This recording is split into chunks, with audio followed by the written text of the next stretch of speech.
Fadil Adams, I think in Tempo Pistol has got a big mouth. Yeah, no, he talks a lot. And Upis Mkwanas. And Mkwanas was actually finished with him a long time ago.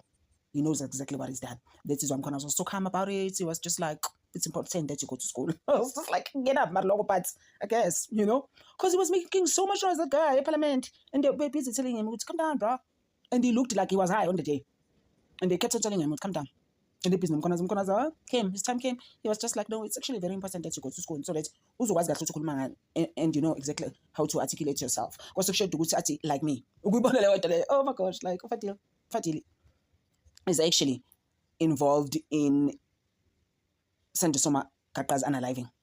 Because he was seen, right, going to prison to see the Nkabilizer, the hitman that assassinated Sendisoma Kaka was a youth league leader back in the days.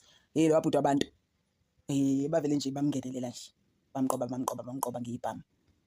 gone. It started coming out there. It started coming out. Ad hoc was actually busy with it as well. Quite a few times they started to ask about it, especially MK. They were just like, what happened there? What's going on there? You know? How did Kaka leave this world? There were no stories coming out. They kept on Nalim. You know, so apparently was an hitman and he was writing it. At the time the hitman was arrested, he was coming there to help him write the statement. I'm just like, bro, why? Are you helping people write anything unless you know something? I mean, you know, because like I said, guys, no one's above the law. No one's above the law. You can't keep on doing stuff that's rogue and then think, when are you going to get away with it? And I'm telling you, Witness G. Eyewitness G, guys. Is in another level because he's going to expose people that you never thought. And it's as simple as that. Let's just face it and move on. And we mustn't be too surprised because we know exactly who must be arrested. We are waiting, you know. Yeah, so Brothers is in so much trouble right now.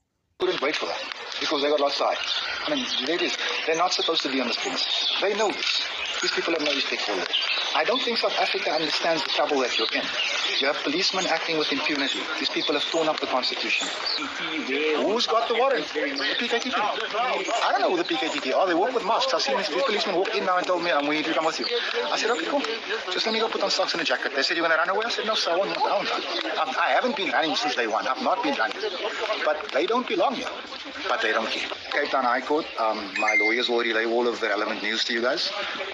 Please be there because this is going to be epic. I'm actually quite excited about the trip, but not in the back of the van. I haven't been to KZN in months. But anyway, let's